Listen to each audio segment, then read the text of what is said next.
Good evening, I'm Ian Hannemansi. Tonight, the Canadian border reopens for vaccinated Americans.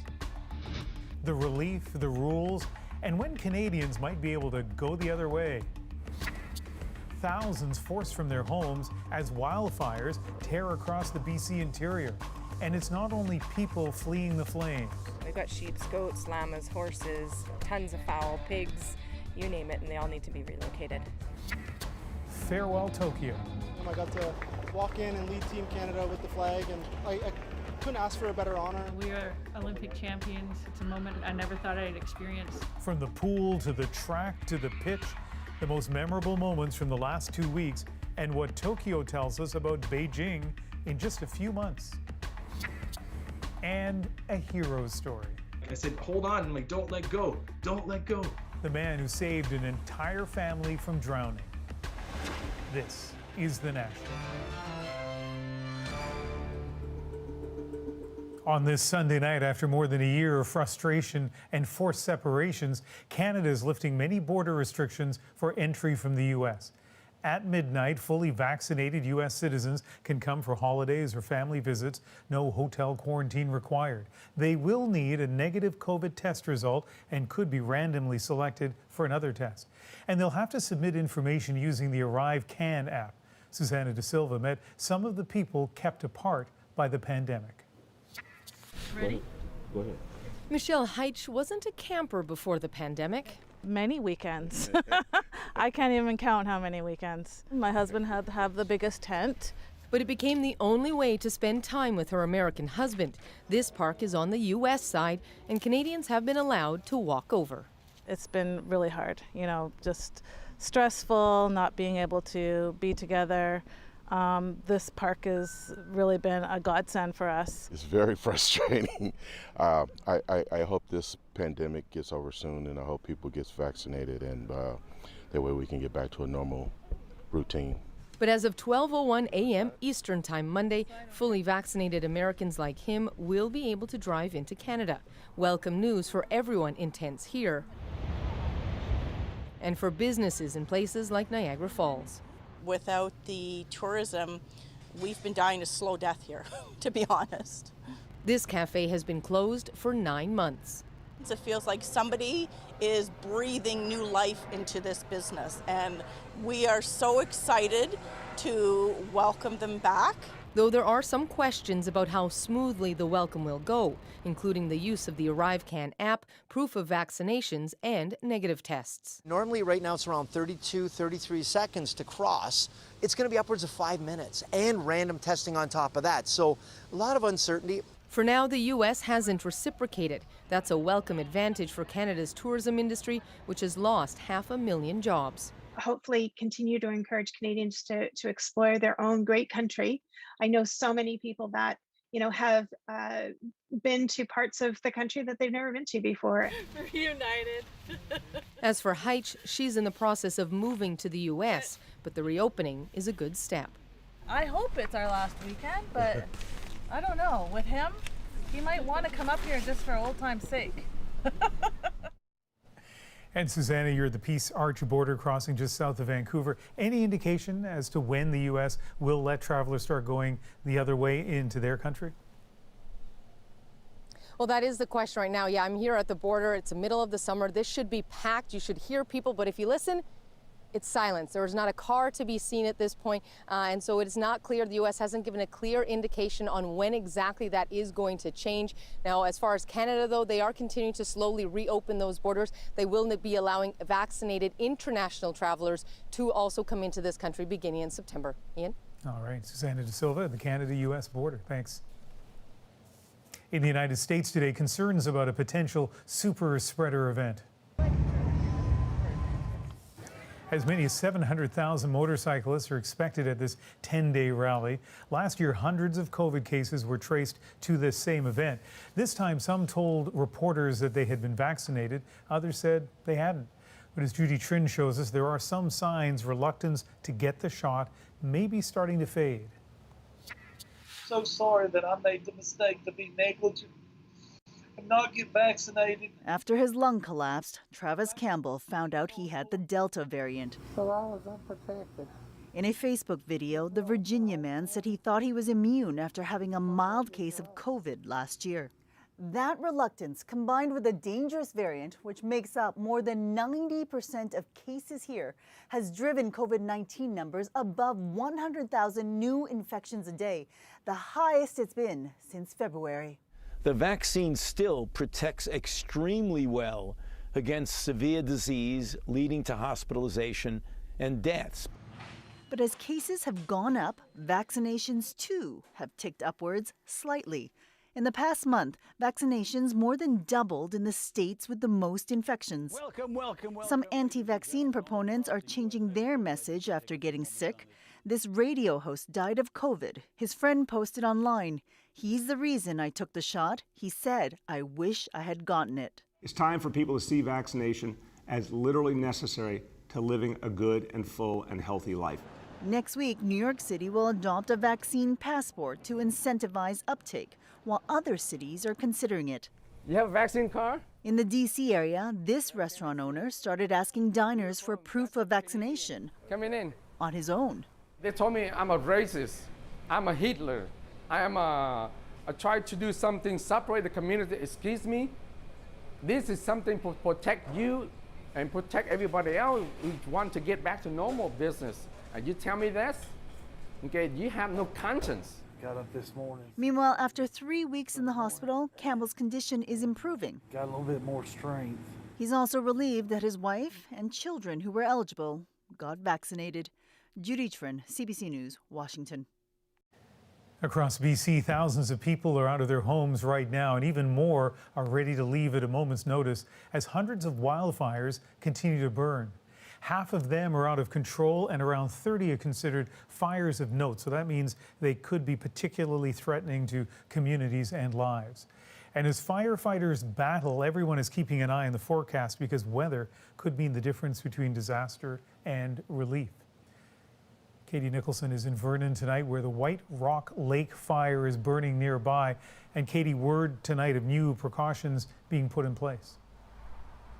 Yeah, that's right. I'm just outside the Vernon Jubilee Hospital, and tonight word came down that they're going to proactively move ICU patients and patients with complex needs out of this area, which tells you how serious the fire threat is nearby. And of course, patients not the only things being moved. Alicia Butler is no stranger to working with horses, but lately she's become a barnyard evacuation expert.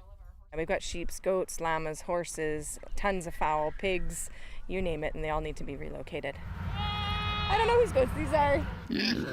What is certain, all 300 of the four-legged and feathered evacuees here will be taken once again out of the path of the vicious White Rock Lake fire, burning just kilometers away. The last 2 weeks has been nonstop.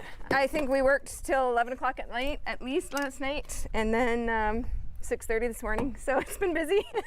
It's tough work because the animals are stressed. It affects them a lot. Stressful too for owners like Inej Sousa. Her horse has been reluctant to get into her trailer. She was very, very nervous. And you can see it in the other horses, the white horse over there. She's just running all day yesterday. They can smell the smoke, so even swollen eyes that they're going through. It's hard on everybody, and including the animals for sure. Shh, shh, shh, shh, shh, shh. It's okay. Butler coaxes the nervous horse out of the pasture. The trailer is still a challenge. You're going to. Yeah. A few pens away, the goats have been rounded up so they too can be taken to safety. In the horse trailer, success, sort of. Move forward. I need your butt up. There we go. Thank you. Good girl. Inej Sousa's horse is now packed up and ready to go, but she's far from relieved. Nervous. I'm just worried that we're going to have to move them again. Sorry. And worry too, as BC's wildfires grow, they might run out of options. So a lot of work there, a lot of stress, and not just for people with animals. What are you hearing from other evacuees? You know, we came across some pretty helpless moments today. We took a drive on the sort of east side of the lake. We wanted to try to get a better shot of the fire activity. And so we came in view of the 975 properties that were evacuated on Friday. And along the shore there, looking helplessly across the lake were the people whose homes were there, standing there holding binoculars. All they could do was watch and I guess take some solace in the fact that there was rain overnight. And thus far, the fire hasn't really encroached over the hill into their properties. Ian? All right, Katie, thank you. In Greece, dire scenes overnight as panicked residents and tourists packed onto ferries to flee a wildfire burning on its second largest island. Evacuation orders have been issued for 4 villages as flames pushed in too close and smoke choked the air. And in an Athens suburb, residents rushed to douse the fire themselves as it entered the yards. Dozens of fires started in Greece after a scorching heat wave. The Greek Prime Minister says they show the, quote, reality of climate change. Well, the Tokyo 2020 Olympic Games have officially come to an end. For Summer Games held under difficult and complicated circumstances, the closing ceremony was a subdued farewell.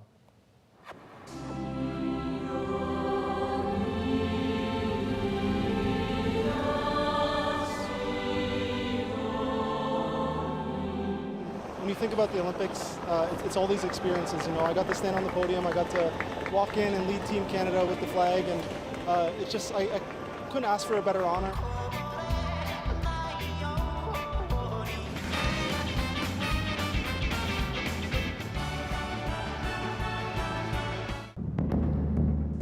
In these difficult times, you give the world the most precious of gifts, hope. For the first time since the pandemic began, the entire world came together.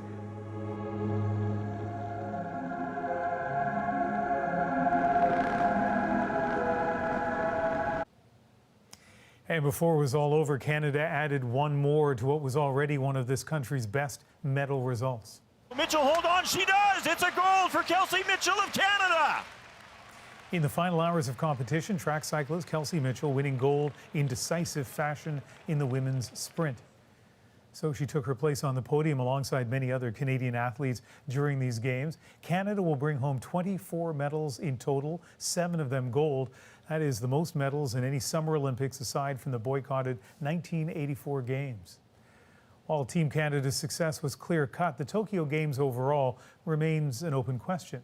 And as Brian Stewart explains, for an Olympics held under the most unusual circumstances, its legacy will likely be complicated. This is the second Olympics where Tokyo's Budokan has hosted some of the world's best martial arts. It was built for the 1964 Games. Since then, it's been used for competitions and it's become an iconic musical venue. The arena is a clear and lasting benefit of those games. As for Tokyo 2020 turned 2021, any potential legacy is much more complicated. We're in the middle of the pandemic. Restaurants were forced to close and there are people out of work, this man says. I'm not entirely happy with these Olympics. It's not clear whether there's been a dramatic shift in attitudes among those who didn't want the games going forward. Olympic officials have been quick to point out that only a few hundred COVID cases have been directly connected to the games. But this doctor says it's too early to celebrate that. After the Olympic, all these virus may be widespread all over the world. It's too early to make conclusion. A big part of staging an Olympics during a pandemic meant doing it without fans. Missed opportunity for Tokyo's tourism industry. Watch your step. Yeah, thank you. Kai Shimada works for a charter boat company running cruises on Tokyo Bay. He thought they'd be doing 30 a week during the Olympics. They're doing 1/10 of that. This situation, we are in trouble, this situation. It's tough for you as a business. Yes. As for the games themselves, they're set to be the most expensive ever. While the city has 8 new state-of-the-art venues, Some estimates put the total tally for the Olympics above $20 billion. It's kind of scary because it's going to come back to us as taxes. Terry Lloyd has lived in Japan for nearly 4 decades and runs a travel company. Even though images from Tokyo have shown the hot, humid summer weather, Lloyd believes people are also getting a different view. They're also seeing a very clean Olympics, efficiently run, reinforcement of the whole image of Japan and that sort of thing. I think it's going to raise awareness, make more and more people want to come. But that will have to wait. After all, the city is still in a state of emergency, and the country's borders are closed for most. Briar Stewart, CBC News, Tokyo. This may surprise you. The next Olympic Games less than 6 months away. Preparations continue for the Beijing Olympic Games. China says the Games will go ahead on schedule despite the pandemic. But as Sarah Levitt explains, concerns over human rights issues and Canada's frosty relationship with Beijing threaten to complicate those Olympics. Competition may be over in Tokyo, but for alpine skier Eric Reed, it's all about preparing for Beijing. In the back of your mind, you know the big event of the year is in February. For the last 2 weeks, though, he loved watching Canadians compete despite COVID-19. It was still the athletic performances that really shone through. But there's more than athletics and COVID hanging over the 2022 Beijing Olympics, even if the International Olympic Committee doesn't want to address it. Are you willing to condemn the internment of Uyghur Muslims in camps in China? Steve, I think we already answered that question. We're going to come on to that. I We'll haven't answer heard your him question. answer International human rights groups have been calling on countries to boycott the Games in protest of the Chinese government's forced detention and indoctrination of ethnic minorities, including Uyghurs. In the opinion of the House, In February, the House of Commons passed a motion saying the treatment of Uyghurs amounts to genocide. Add to that the unresolved detention of 2 Canadians, Michael Kovrig and Michael Spaver, held since December 2018, just days after Huawei CFO Meng Wanzhou was arrested in Vancouver. The Canadian Olympic Committee, though, says boycotts don't work. This expert agrees. You can take a stand on China, but it seems that outside of the Olympics, nobody really wants to take that stand anyway. So why would you make the Olympics the time when you want to take that stand? And the ones that are going to have to pay the price are the athletes. For his part, Reed remains focused on the podium. You don't show up to these events, then you have all these Chinese athletes performing better. So I think the biggest statement you can make is actually going to Beijing and beating their athletes. With the ongoing pandemic, it's unclear what safety protocols athletes will face come February or if fans will be in the stands. Sarah Levitt, CBC News, Montreal. In Afghanistan, the Taliban continues to make gains, today overrunning 3 more cities, including the strategically important city of Kunduz. The Taliban releasing this video purportedly showing key government buildings they've seized, including police headquarters. Taliban fighters have ramped up their offensive as the U.S. prepares to end its military mission in Afghanistan at the end of the month. Canada, the U.S., and the U.K. are all urging their citizens to get out of the country. A giant of Ontario politics and one of Canada's longest-serving premiers has died. Respected across the aisle and across the country, Bill Davis spent 14 years at the helm of Canada's biggest province.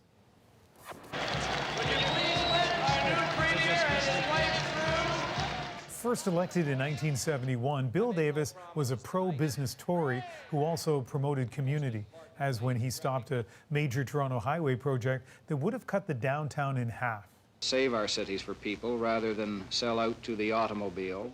You could have Jane Jacobs on the one hand hailing him for doing things like that, and on the other hand, you could have people on Bay Street saying, you know, good for you for you know, keeping Ontario open for business, so to speak.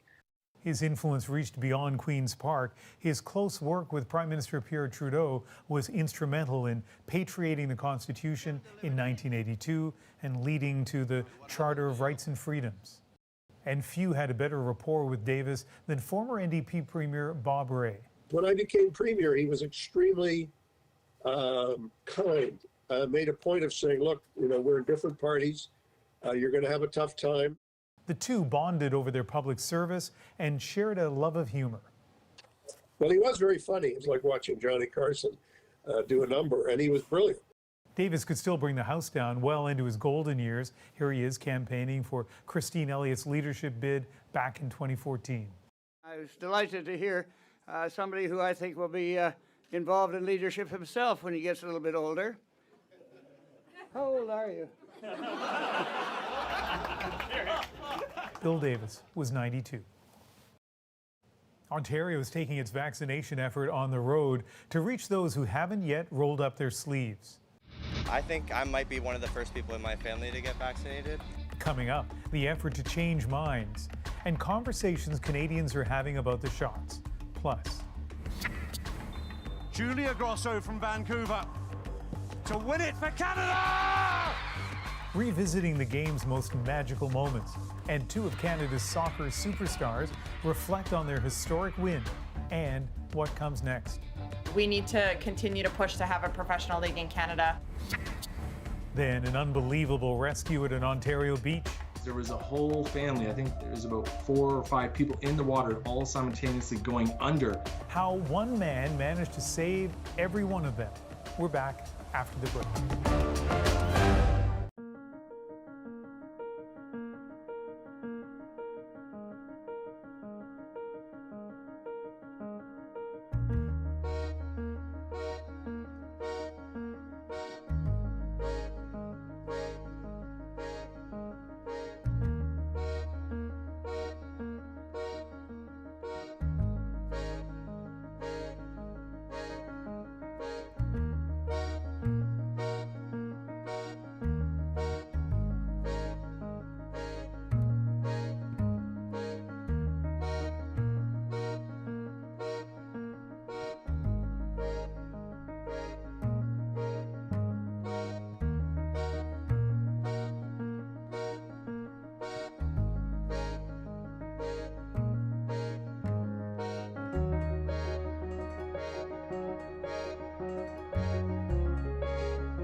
Welcome back. Canada's top health officials have warned that some parts of the country could be seeing the start of a fourth wave of COVID-19.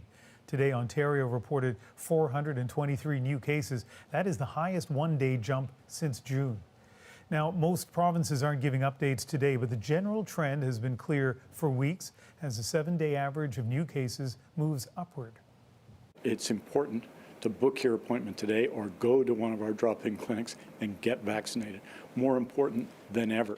New restrictions take effect on Monday in BC's central Okanagan region, with limits on indoor and outdoor gatherings. Bars and clubs were ordered closed on Friday, and tougher mask requirements have been in place for 10 days. But in other parts of the country, masks are coming off. Now we finally get a little bit of freedom. It felt wonderful to walk through the store with not having to worry about anything whatsoever. Still, many Winnipeg shoppers are keeping their masks on. It's your choice. We've done this for the last 2 years. Why can't we do it a little longer? Newfoundland and Labrador is the next province to drop its mask mandate. That begins on Tuesday.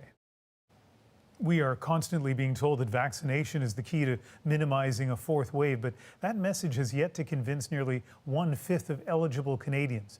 Today, Lauren Pelly went to a pop-up clinic near Toronto to hear firsthand why some people have been waiting to get that first shot. Over the weekend, people came to this Ontario theme park for the thrills, and some stuck around for a shot. 27-year-old Braden Johnson was among those getting a first dose at this pop-up vaccination site inside a provincial transit bus. Wow, that was really quick. I was a bit skeptical at first, and now I'm just kind of sick and tired of the whole situation, and I'm really kind of just willing to help out and do whatever I can to just get this over with. Johnson wasn't planning to get vaccinated today. He just stumbled upon the bus after a day of riding roller coasters. Honestly, I think I might be one of the first people in my family to get vaccinated. And just what changed my mind is just I am so tired of having to wear a mask. Every person here shared a different reason for signing up and for why they've held off until now, more than half a year into Canada's vaccination campaign. Some people, they need it more than me. 65-year-old Edward Theroux didn't want to be first in line.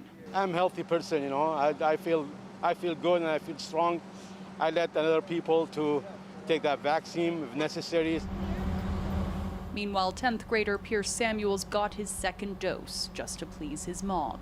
Kind of don't want to do it, but, you know, she says it goes. Ontario officials are hoping these vaccination sites on wheels will entice more stragglers and keen teens like Benjamin Holman, who says the pop-up offered a chance to follow in his older sister's footsteps and get fully vaccinated before heading back to university this fall.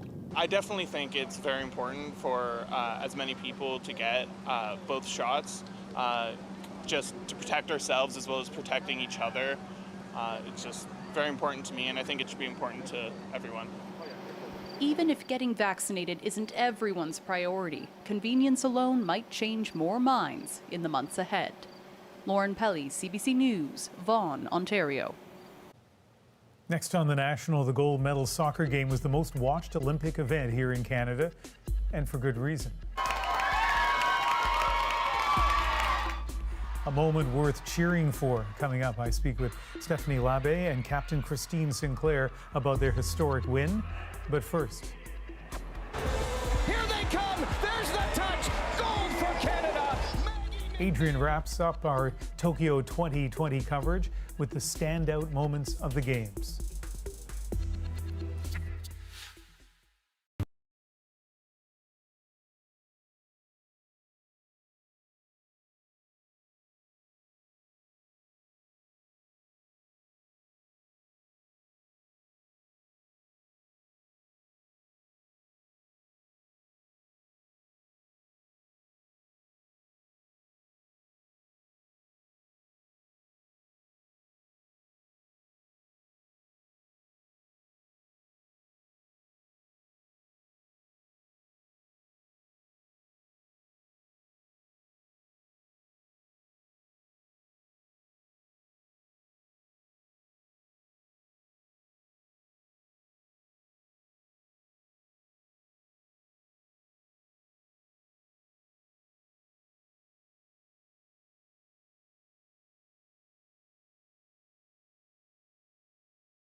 That is always such a bittersweet moment, isn't it? Some with feelings of pure joy, others still processing heartbreak, and then the flame goes out. The Olympic flame has been extinguished in Tokyo, but it won't be long before it's lit once again. The Beijing Winter Olympics less than 6 months away. With the Games now over, many consider it remarkable that they took place at all during this global pandemic. Before Tokyo 2020 fades into memory, Adrian takes another look at the gold, the glory, and the global spirit of competition.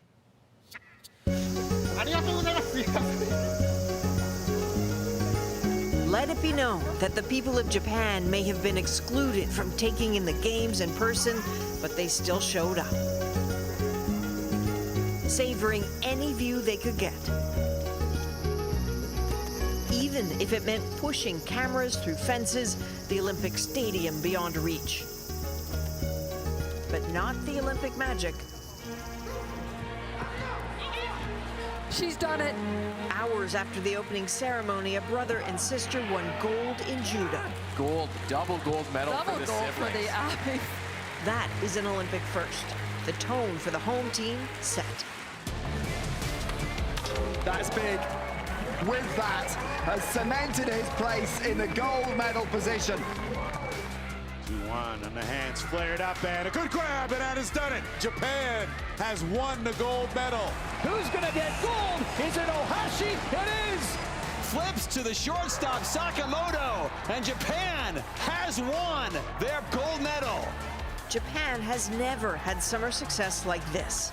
That happens with host countries, but has any host needed the boost more? How they must have wanted to be in those stands and screaming. How the athletes must have wanted that too. In missing their family and friends, they needed support from someone. And sometimes it was their competitors who were the first ones to offer. And these are two athletes, and good on them. Look at this. They know it. Sportsmanship. They know it. The fallen helping each other up and finishing together. Mistakes can happen, but they're crossing the line because it's the Olympic Games and you don't quit. The Belgian triathlete who came in last, reminded how strong she is by her Norwegian competitor. This is Olympic spirit, and you embody it 100%. And at the top, so much grace. Can we have 2 gold? It's possible. 2 best friends sharing gold. That might just be the moment of the Games.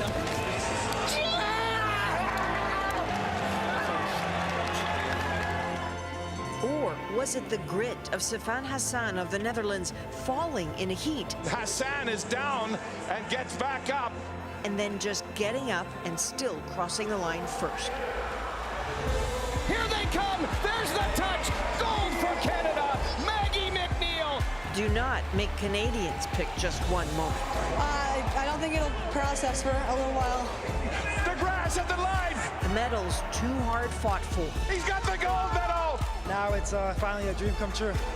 Needs 433 to get 9,000.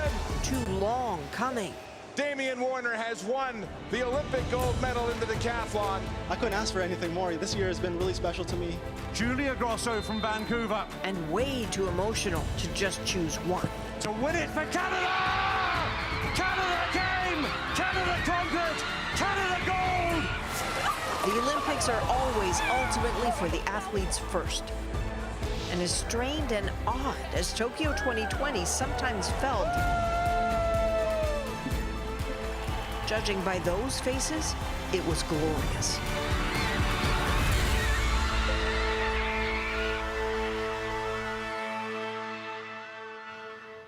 And that golden moment for Canada's women's soccer team was a golden inspiration for so many Canadians back home.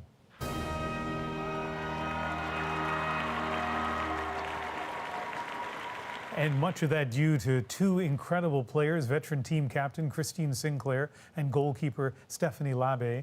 I chatted with them about the win and its impact. Christine, Stephanie, thank you very much for doing this. Thanks for having us, Ian. Thank you. I know, obviously, it's been a whirlwind since winning the gold medal, but you've had a little bit of time to reflect on this. I'm going to ask you both this question, but Christine, let me start with you. From the perspective of Sunday, What's the significance of this gold medal win? You know, our goal throughout this entire journey has been to, change the sport of soccer in Canada. And yeah, I think it's time we actually do that. We are Olympic champions. It's a moment I never thought I'd experience. But I actually think now for Canada, the real work begins and we start to really try to grow the game on a professional level. And yeah, it's now or never. Julia Grosso from Vancouver to win it for Canada! Canada came! Canada conquered! Stephanie, what about for you, the significance of this win? Yeah, I mean, it's huge. I know back in 2012, the team inspired so many young girls to want to pick up a soccer ball and start playing soccer. And some of those girls that were inspired then are now on this team and have brought this team to the next level, which is, top of the podium. And I think we have to continue moving forward from there and continue to inspire young boys and girls to want to play football, to want to grow the game in our country. And in order to do that, just like Christine said, we need to continue to push to have a professional league in Canada. I'll quote Sinky from the other day, but the fact that we're Olympic champions and we don't have any professional teams in our home country is it's pretty unacceptable. So that's definitely something that as a team we want to continue to keep pushing for and keep moving forward to. I want to talk about the Olympics a little bit, if I can. Christine, you have seen lots of Olympic Games. You know what the experience is like in, can I call it a normal, non-pandemic Olympic Games? What was it like, Christine, to be in Tokyo? I mean, obviously, it's been a very different experience. But, to be fair, we've felt safe the entire time. We've had zero interaction with the local Japanese people. But then to be able to come to the village and experience the Olympics, it's been wonderful these past 4 or 5 days to see other athletes, to interact with them and have that little bit of freedom and to experience the Olympics. But I'll take the pandemic Olympics because we got one of these. Yeah. And so that kind of leads me to another one of the themes of these Olympics, and Simone Biles put it out front and center and got a huge amount of support, and that is speaking openly not only of the huge pressures of the Olympics, but in her case, how she was struggling to deal with the pressures. And I think, people really, as I say, responded positively to her making that part of the conversation. Stephanie, as a keeper for a soccer team, I think you've talked in the past about the pressures of that.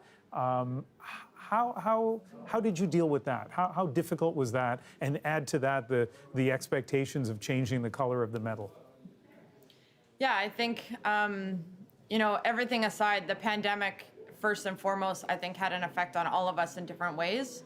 And coming here to the Olympics is something that we've all pushed and strived to do and to be here. But once you get here, those challenges and the stresses that we've been through over the past year and a half, they don't just go away. I know for me personally, between the quarterfinal, the semifinal, and going into the final, the days between the games were very challenging in terms of the fatigue levels, then the mindset of constantly having to recover from a game and then rebuild for the next game. The neuromuscular system and the emotions are going up and down constantly, and to be able to keep that steady is really challenging. And there were some days I had to lock myself in a dark room and avoid all stimulation because it can get really, really hard to continue to manage that. But I think, for me, it was using the resources that I had and continuing to rely on the strength that I've built over the past few years. But everybody's different. Everybody has different challenges, and I think we all face it differently. But I think the biggest thing is to remember that we're all human.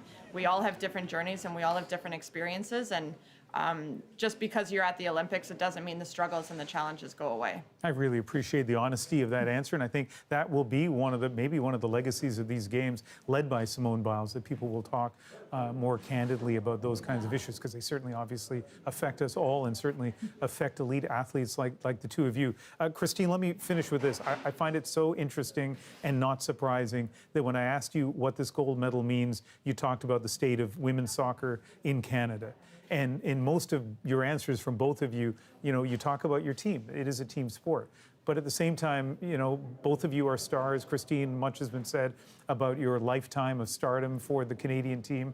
And so let me ask you this on an individual level. What's next for you? Have you thought about that? What do you feel the next step is?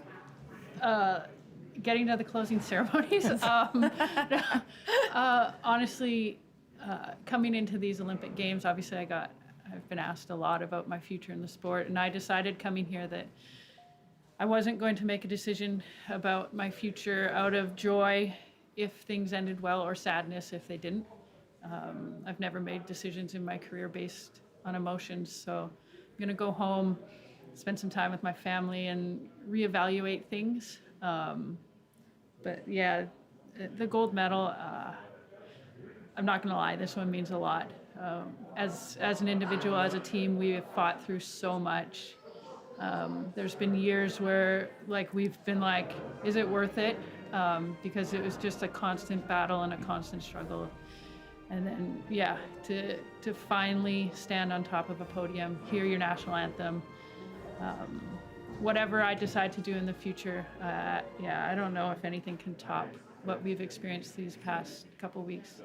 Well, a lot of people across this country, as you know, have been basking in the glow of your medal. Congratulations to both of you, and thanks very much to speaking with us. Thanks for having us. Thanks, Ian. When we come back, more on the legacy of these games. Athletes are human beings, and we have the right to decide that we just don't feel good. Continuing the important conversations that started in Tokyo with our Olympic panel.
Decathlon champion Damian Warner carrying the Canadian flag into the closing ceremony in Tokyo. COVID meant that he was joined by a smaller group of teammates, but for Team Canada, it was one of the biggest medal hauls for a Summer Olympic Games. To reflect on an unprecedented 16 days, we've brought back a couple of our Olympic insiders. Patrick Chan is a three-time figure skating world champion and three-time Olympian, including a gold medal in Pyeongchang. And Vicky Hall is a sports writer. Tokyo was the 6th games that she covered. Thanks to both of you for joining us. Thanks, Ian. Thanks for having us. Now, Patrick, you are a member of that select group of Olympic medalists. So let me start by asking you this. What would you choose as a highlight for you from the Tokyo Games? So many to choose from. You know, the fact, number one, is that 18 of the medals of the 24 were won by women. I think that's such a great representation of Canada, and hopefully inspires other young girls to reach for the stars and go to the Olympics. And Quinn being, I think, the first openly transgender Olympic medalist, gold medalist, I think that's a huge highlight that needs to be talked about. And then, of course, Andre de Grasse. How exciting was that 200 meters? Now, Andre de Grasse, a multiple Olympic medalist in just 2 games, but then finally in the 200 meters, Patrick, getting his gold medal. And I think as you saw that, all of his wins, but particularly the gold medal, you kind of reflected on your reaction one of the times, well, when you won silver, right? Absolutely. I mean, watching Andre win actually the bronze in the 100 meter and seeing how ecstatic and energized he was, it just made me reflect on my own results at the Olympics and kind of realizing I might have been a little too hard on myself and I should have just been really enjoying the moment, no matter the color of the medal. And he took that energy to the 200 meters and got what he came for. Vicky, what about you? What was one of your Tokyo highlights? I think Damian Warner, I mean, to become the gold medalist in the decathlon, that is the ultimate test of an athlete. So for a Canadian to be the decathlon gold medalist, I can't think of anything more incredible than that. And you know what? Evan Dunphy in the race walk, it's not the most popular event, but that guy has been walking the seawall in Vancouver forever. He came so close in Rio and got 4th place. He could have challenged that against the Japanese athlete as he was bumped, but Evan said he didn't want to win that way. And then to come back 5 years later and win his bronze, to me, that was as precious as any gold Canada's got at this Games. I'm glad you mentioned Evan because he's been so patient over the years answering questions as people would smirk and say, oh, you know, what's up with race walking? He is dedicated, as you say. He's worked so hard for so long, so it's nice to see him get on the podium this time around. Vicky, let's talk about the success of female Canadian athletes, something that Patrick mentioned. Between the Olympics now, what impact do you think it's going to have, or will it have an impact on sports in Canada? I sure hope it has impact because 75% of the medals at these games went to athletes competing in women's events. And so often between cycles, as we say, we hardly see female athletes outside of tennis and outside of golf on the front pages of the sports section at all. So I'm really hoping, and I think that's why Christine Sinclair took a moment to say, look, we need a professional women's soccer league in this country. It's such a shame that we don't have it because we just don't want to see it suddenly drop and women to disappear until the next Olympics come around. Thankfully, that's in Beijing, but for the summer athletes, I hope they get more coverage between now and then. Patrick, you and I chatted for probably 6 or 7 minutes last week on the radio about Simone Biles and mental health and high performance. I only have a minute now, but kind of what do you think the legacy will be of what she did in Tokyo? Bravery. I mean, I think at the end of the day, athletes are human beings, and we have the right to decide that we just don't feel good, and we know that we're in danger, and we trust our gut, and that's what she did. And for her to, on the biggest stage with all the attention on her, she took the high road and passed the torch along to her teammates who came off with a silver medal, and then she came back on the beam with a bronze medal. And Vicky, there was so much concern 3-4 weeks ago about COVID, about the medical pandemic emergency in Tokyo. Questions about whether these games should have gone ahead. As we look back, what's your view on that? Well, I think history will tell that, and the Japanese people will say what they think of that. But from a Canadian perspective, not one reported COVID case from the Canadian contingent, and so many wonderful moments to celebrate.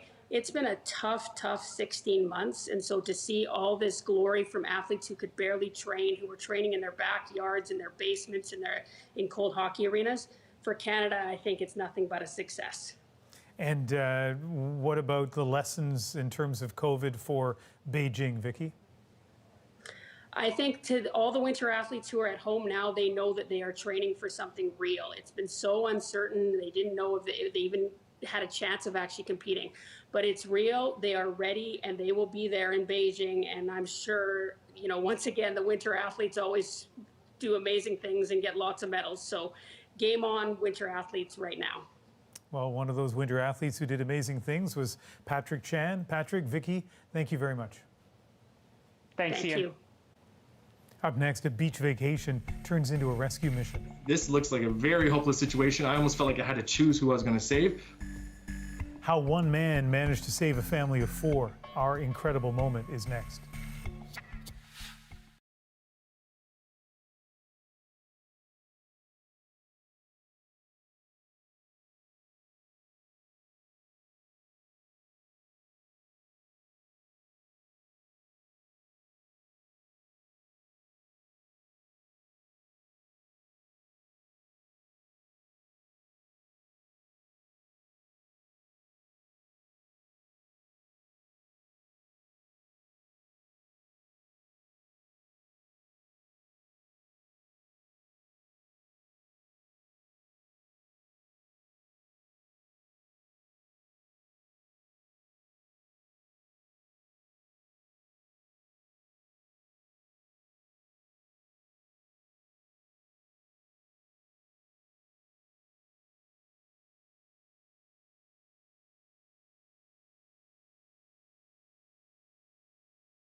The Deagle family was enjoying their last day of their beach vacation at an Ontario lake when Bronson Deagle noticed a young girl in the water signaling for help. A firefighter in training, his instincts kicked in and he jumped into the water. What happened next is tonight's moment. We had actually been on a family vacation and it was the last day. All of a sudden I see in the distance, a little hand just kind of wave. The adrenaline starts pumping and I start getting a little bit worried. I'm like, go to the end of the pier thinking it's just this little girl that I'm going to be pulling out. And to my shock and surprise, there was a whole family. I think there was about 4 or 5 people in the water, all simultaneously going under. So I didn't even have time to think. I just jumped in. There was a dad on the side that was also drowning. Kind of just threw him onto the pier and like I said, hold on, and like don't let go. I kind of swam back, and as I was swimming back to quickly go help the girl and the other kid, that sense of urgency could take over my body, and it was almost like I started praying. I'm like, Lord, please, as I'm swimming underwater trying to get to them in time, like please keep these people alive. And then I get to the girl.